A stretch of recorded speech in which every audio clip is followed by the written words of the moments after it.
ఈరోజు మనం dust allergy అంటే ఏంటో తెలుసుకుందాం. ఈ డస్ట్ అలర్జీ అనేది ముఖ్యంగా మన సిటీస్లో అంటే ఎయిర్ పొల్యూషన్ వలన ఎక్కువగా రావడం జరుగుతుంది. డస్ట్ అంతా ముక్కుల్లోకి పోయి బ్లాక్ అవ్వడం, తర్వాత ఇచ్చింగ్ రావడం, ఇట్లా కొన్ని నాజల్ పాలిప్స్ పెరగడం కూడా దీనికి ఒక రీజన్ అనుకోవచ్చు. వీళ్ళల్లో ఏమవుతుందంటే ఒక అగరబత్తి కానీ ట్రాఫిక్ పొల్యూషన్ పొగ ఇట్లాంటివి వచ్చినప్పుడు ఎక్కువగా తుమ్ములు రావడము, ముక్కులమ్మ నీళ్లు కారడము, తర్వాత కళ్ళు ఒకసారి రెడ్డవి నీళ్లు రావడం జరుగుతుంటుంది. దీన్ని డస్ట్ అలర్జీ కింద చూడొచ్చు.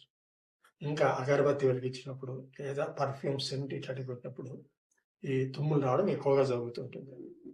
ఎక్కువగా 1-2 వస్తే నార్మల్, అది 10-15 తుమ్ములు వచ్చి ఆగకుండా రన్నింగ్ వస్తుంటుంది. సో ఇవి దీని లక్షణాలు. ఇచ్చింగ్ అనేది ఒకసారి కళ్ళు కానీ ఇక్కడ ముక్కు దురద పెట్టడం, గొంతులో దురద పెట్టడం జరుగుతుంది. ఇవి దీని లక్షణాలు ఉంటాయి. వీటికి మనకు హోమియోపతిలో ఎక్సలెంట్ మందులు ఉన్నాయి.